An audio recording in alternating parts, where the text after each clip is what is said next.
Aduh bobo.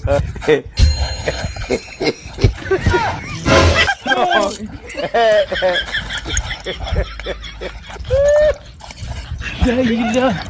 Aujourd'hui aussi c'est un autre jour. Gila.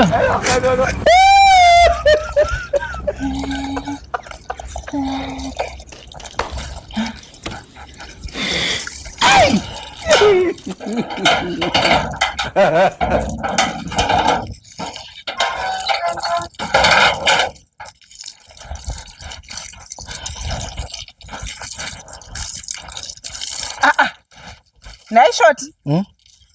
Kuri kufura uri speed kudai hausi kundiona. Tola muri busy ka. Muri busy naye ana short munobva matadza kungoti wo kwaziwai my dear musi kundiona. Sorry kani sorry. Zvinowanika izvo. Muri sei? Ndingaitei papa. Dai ari ana Regina mungadai mazviona kuti Regina adarika. Ini kutadza kundiona kuti andina zvakanaka. Kwakanaka. Aiwaka.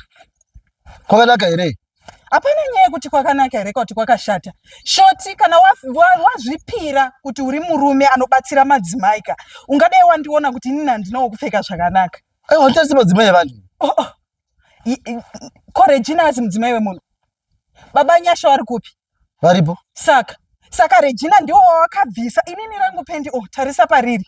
Tarisa saka shoti unoona kuti watadza kuuya kundibatsira kuti nai my dear muri kudiridza garden renyu koshi pendi muri kuriona here my dear baba D vari kokumba uko anditika andizvo zvinozo pamuromo mangwana my dear vari kokumba uko baba D vari kokumba uko ndikabata apa ndozodina baba D good ko Regina wawakabata kwakusina murume wa Regina here kumba ndozvadiki shoti dzoka inyaya iperi ende idi kudai shoti ndotaurira vanhu kuti wandirepa gadzirisa kugadzira chi apa ndinotokutaurira shoti idi kudai nyaya yangu inoenda kuri kana kwa chifi kwa mambo seke chaindosvika my dear